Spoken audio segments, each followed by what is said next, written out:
Videos देखने के लिए सब्सक्राइब करें जनसत्ता.com, बेल आइकन दबाकर पाएं लेटेस्ट नोटिफिकेशंस। शहीद हो गए, सरकार का पेट नहीं भरा। मोदी जी पार्लियामेंट में जो पहले कहा करते थे ये अन्नदाता है, हमें डिप्लोमेटिक गालियां देते हैं। मोदी जी ने पार्लियामेंट में हमें पैरासाइट्स कहा, गली के गंदे कीड़े कहा, ऑन रिकॉर्ड आ गया। जो देश को पैदा करके देने वाला आदमी है उसको गंदा कीड़ा कहा इस देश के प्रधानमंत्री ने। इसीलिए हमें भेजा गया है वहां से आप सबको एक रिक्वेस्ट करने के लिए। मोदी सरकार ने जो कहने और करने में जिसका जमीन आसमान का अंतर है, झूठ बोलने के माहिर है। झूठ बोलो, झूठ बोलो, झूठ बोलो, इतना झूठ बोलो सच लगने लगे और लोग उनके झांसे में आ जाते हैं। तो हमारी आप सभी से एक निवेदन है कि अब समय इजाजत नहीं देता कि इन पे कोई विश्वास किया जाए। अब की बार बीजेपी को वोट नहीं दें।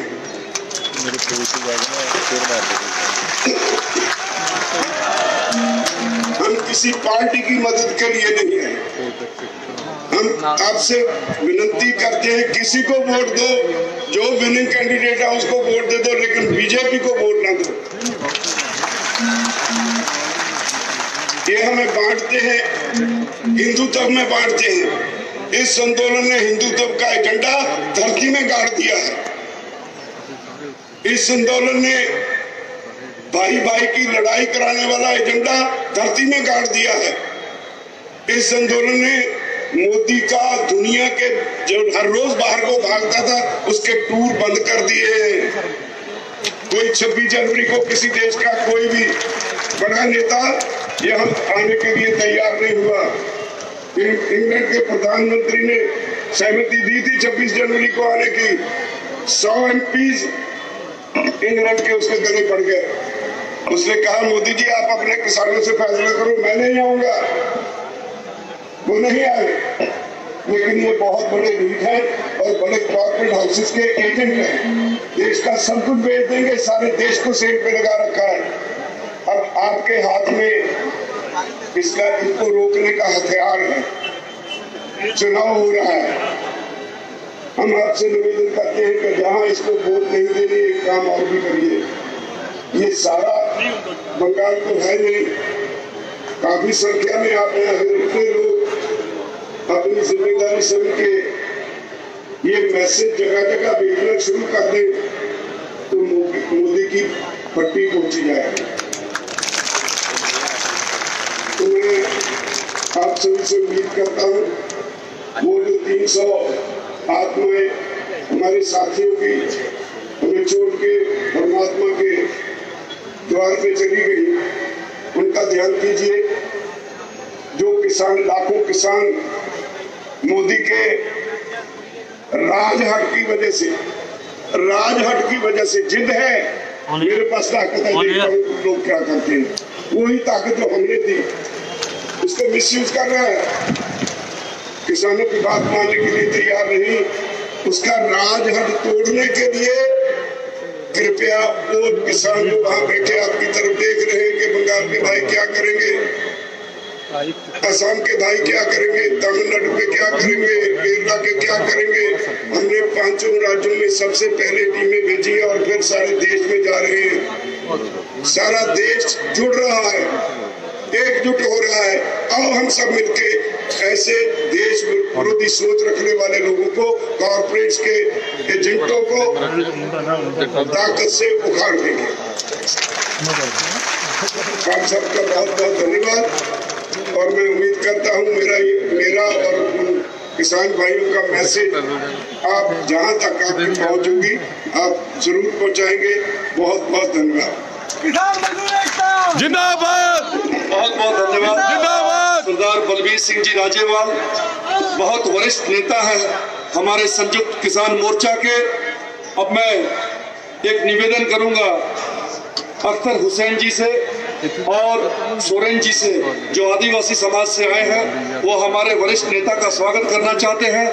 এর মধ্যে আমি এই সংযুক্ত কিষাণ মোর্চার বার্তাটা আপনাদের কাছে আরেকবার তুলে ধরতে চাই, না हम पाकिस्तानी ना हम खालिस्तानी, हम है हिंदुस्तानी।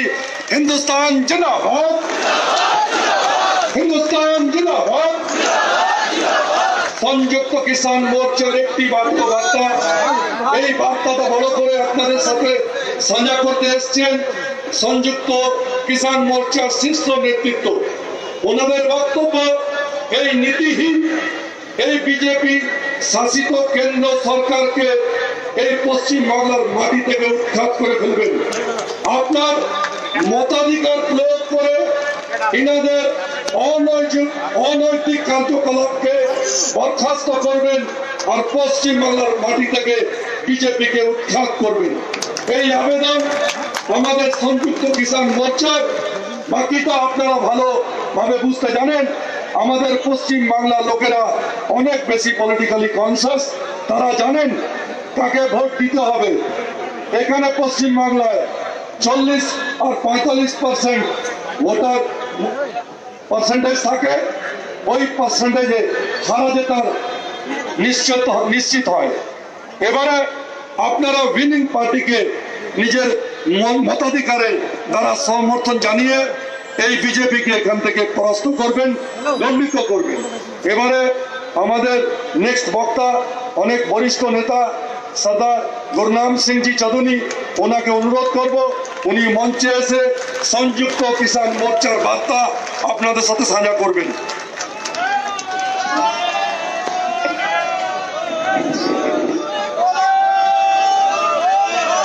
सत श्री अकाल,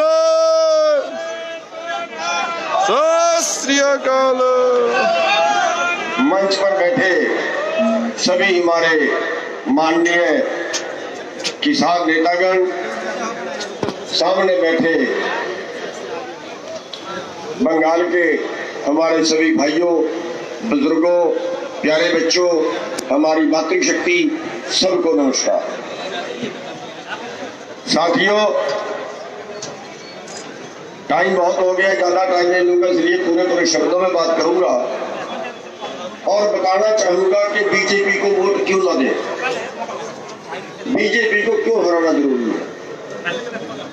साथियों, आज टोटल देश में खेती करने वालों के ऊपर जो कर्जा है, जो एग्रीकल्चर का कर्जा, अगर एग्रो इंडस्ट्री का अलग कर दें, ये 7.5 लाख करोड़ के करीब है।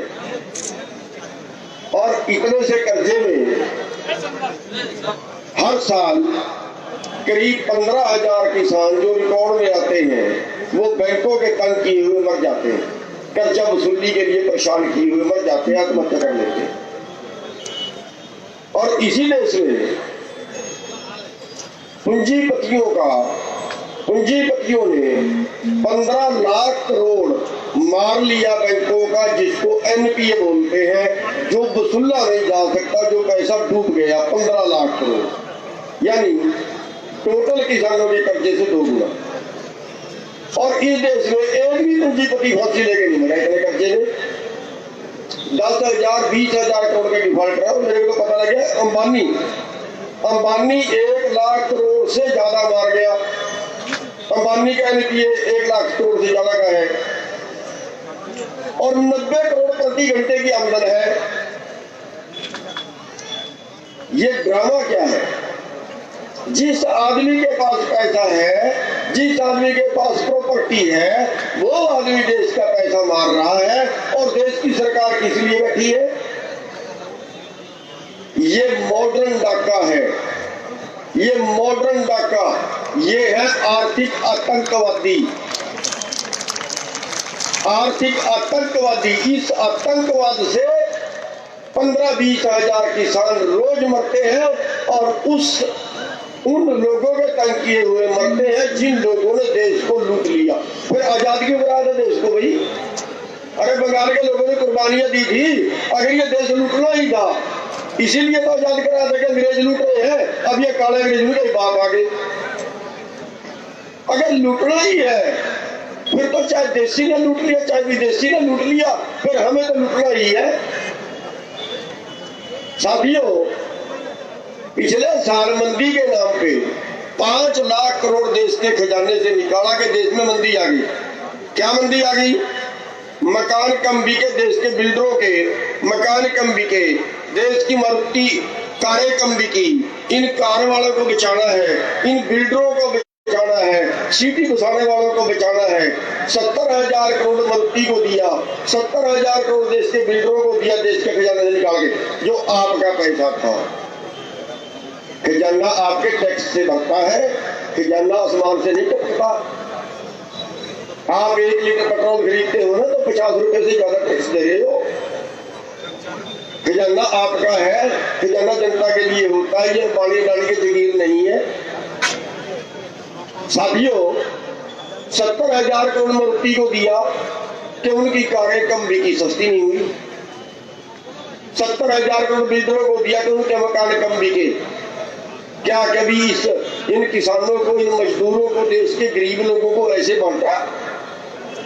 अरे हमारे देश में भुखमरी आज 102वें स्थान पे पहुंच गया देश। सोने की चिड़िया, सोने की चिड़िया कहलाने वाला देश आज 102वें स्थान पे पहुंच गया। क्या कभी उन लोगों को मदद दी? साथियों, जिस देश की जीडीपी 1947 में खेती का हिस्सा देश की जीडीपी में 100 रुपए में 60 रुपए था, 60% था, आज वो कम होकर 10% रह गया है। और इन कानून लागू होने से देश की जीडीपी में कुल देश के किसानों और मजदूरों का जो हिस्सा बचेगा वो केवल 6% बचेगा। मैं आपको आंकड़े इसलिए बता रहा हूं कि देख लेना कौन सी सरकार बनानी है। साथियों, इस देश, ये जो आजाद कराया देश, जो संविधान लिखा गया, लोगों का राज, लोगों के द्वारा, लोगों के लिए। लेकिन अब नहीं है, तब था। अब है पूंजीपतियों का राज, पूंजीपतियों के द्वारा और पूंजीपतियों के लिए। साथियों, बचेगा कैसे? अरे हम तो धर्म युद्ध लड़ रहे हैं, हम तो जो कानून बना दिए, पूरे देश का भोजन चंद लोगों के गोदामों में कैद होगा और भोजन व्यापार नहीं होता। भोजन उस प्रकृति का पैदा किया हुआ है, वो प्रकृति बच्चा पैदा होने से पहले माँ के थोड़े में दूध देती है। भोजन प्रकृति का दिया हुआ है, कीड़े मकोड़े के लिए भी पैदा करता है ऊपर वाला, और इन्होंने भोजन का व्यापार बना दिया। इसलिए आज ये आंदोलन प्रकृति का खड़ा किया हुआ है, हमारे में ताकत नहीं थी, उस मालिक की देन है। आज उस मालिक की रहमत है इस आंदोलन के ऊपर, जिसमें बीजेपी ने षड्यंत्र रचे, खालिस्तानी बताया गया, पाकिस्तान से चंदा आया बताया गया, चीन से चंदा आया बताया गया, उग्रवादी कहा गया, हिंदू मुस्लिमों को लड़ाने की साजिश रची गई, हिंदू सिखों को लड़ाने की साजिश रची गई। लेकिन उस प्रकृति ने, उस मालिक ने दया की, सब फेल हुई। साथियों, आपसे गुजारिश करने आए हैं कि जिस देश को बंगाल के लोगों ने बड़ी कुर्बानियां देके आजाद कराया था, आज उस देश को दूसरी आजादी की लड़ाई की जरूरत है, आर्थिक आजादी की लड़ाई की। ये आर्थिक आजादी चाहिए, हमें जीने का अधिकार चाहिए। ये WTO में चले गए, कह रहे अमेरिका का मुकाबला करना है। वहां हमारे पास 2 एकड़ जमीन है, अमेरिका के पास एक किसान के पास 20-20 हजार एकड़ जमीन है, कैसे मुकाबला करेंगे भाई? वहां बच्चा पैदा होने से लेकर बेरोजगारी का, पढ़ाने का, बीमारी का, बुढ़ापे का सारा खर्चा सरकार का है। हमें सरकार क्या देती है? कोई बता तो दे, हमें जीने का कैसे अधिकार है? हमें तो इलाज कराने का अधिकार भी नहीं है, हमें तो रोटी का अधिकार भी नहीं है। साथियों, इस देश को आप लोग बचा सकते हैं, पूरे देश की निगाहें हैं आपके ऊपर। आज हरियाणा से, पंजाब से आज बहुत से लोग कह रहे हैं हम जाके अपने बंगाल वाले भाइयों के पास चले। हम कहते हैं खर्चा बहुत लगता है यार, हम जा रहे हैं, कोई बात नहीं, हम समझाएंगे। हम अपने भाइयों से अपील करने के लिए आए हैं। साथियों, हरियाणा और पंजाब में फसल का टाइम है, हमें फसल काटनी है, लेकिन बंगाल के भाइयों आप कमल काट देना।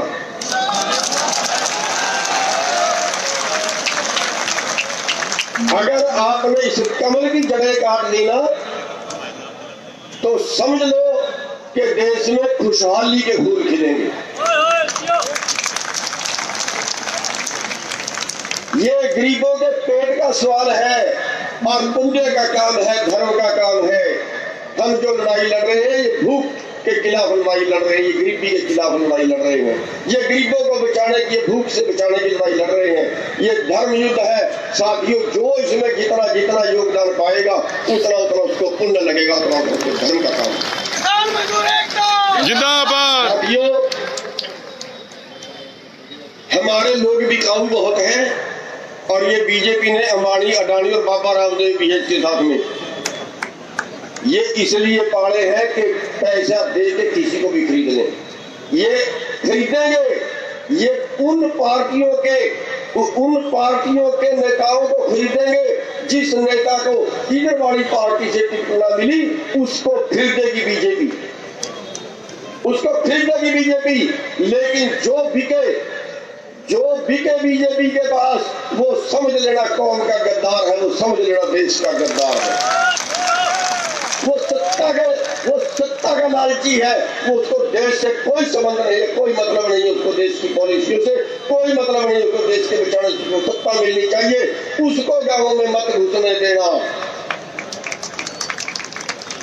साथियों, जो लोग हमारे नहीं वो लोग किसी के नहीं।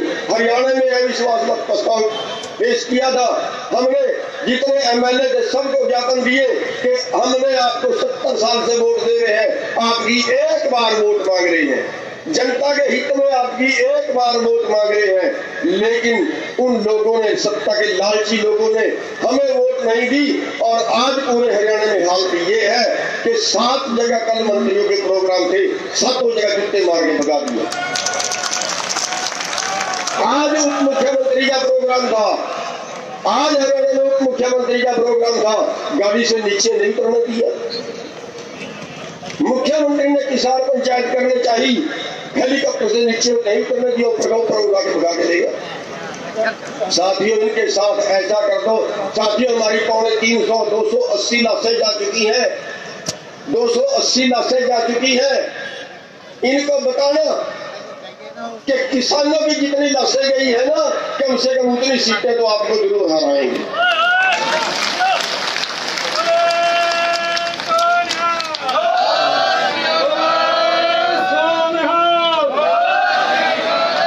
साथियों, वैसे तो इनको जनता से गर्ज नहीं है, क्योंकि इन्होंने मशीनों में सेटिंग कर दी होगी, ईवीएम में सेटिंग कर दी होगी। लड़ाई उसकी भी लड़ेंगे। ये चुनाव ईवीएम से नहीं होना चाहिए, वो भी सारे इनके अंबानी सेट करता है।